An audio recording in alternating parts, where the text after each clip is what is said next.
tout ce système solaire, comprenant le Soleil, la Terre, la Lune, les planètes, les satellites, les étoiles, tout cela appartient à notre galaxie qui est la Voie lactée. C'est l'œuvre de qui?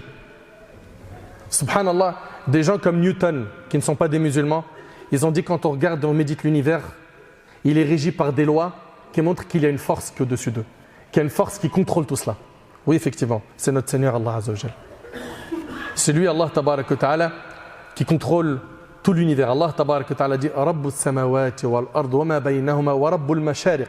Le Seigneur des cieux et de la terre et de ce qui existe entre eux, le Seigneur des levants. Allahu Akbar. Mes chers frères, mes chères sœurs, on a vu ensemble un verset où Allah subhanahu wa ta'ala il dit Badi'u samawati wal ard. C'est-à-dire il est le créateur des cieux et de la terre à partir du néant. Le mot Badi' ici renferme plusieurs sens. On en a 3 sur lesquels on va s'arrêter. Un, c'est celui qui a créé quelque chose à partir du néant. C'est-à-dire quelque chose qui n'existait pas auparavant. Et puis du néant, Allah subhanahu wa ta'ala, comme vous le savez, innama amruhu idha arada shay'an ay yaqula lahu kun fayakun. Son affaire à Allah consiste à dire à la chose soit et elle devient. Et vous le savez que inna Allah ala kulli shay'in qadir. Allah est capable de toute chose, n'est-ce pas? Et bien regardez bien, certes l'homme a inventé l'avion, mais il s'est tout d'abord inspiré de l'oiseau. Il a inventé la lampe et il s'est inspiré du soleil, etc. De plus, les inventions humaines ne cessent d'évoluer. Par exemple, prenons le premier avion et ceux qu'on a aujourd'hui, c'est les mêmes? Ils ont évolué, n'est-ce pas? Très bien. Donc on voit ici que ce que l'humain a créé est en permanente évolution, n'est-ce pas?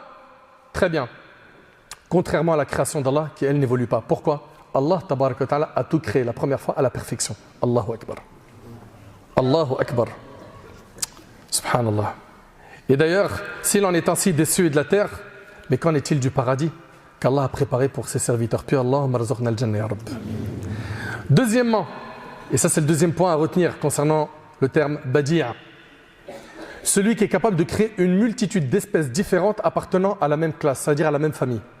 Il est vrai qu'Allah tabaraka wa ta'ala a donné cette capacité à l'être humain, mais elle est très limitée. Par exemple, aujourd'hui, un parmi nos frères, notre frère, il veut construire une maison. Il va amener des architectes. Chacun va lui faire un plan. Ok? On sait que la plupart des plans ils vont être différents, mais il y aura des ressemblances. Oui ou non? Il va y avoir des ressemblances. Maintenant, on va comparer avec la création d'Allah. Allah tabaraka wa ta'ala a créé plus de 10 000 espèces d'oiseaux qui sont différents. Allah tabaraka wa ta'ala a créé des milliers de plantes, des milliers et des milliers d'animaux. Et aujourd'hui, nous sommes presque 8 milliards d'humains sur Terre, n'est-ce pas? On est environ 8 milliards. Regardez bien, 8 milliards de yeux différents. Allahu Akbar. 8 milliards de nez différents.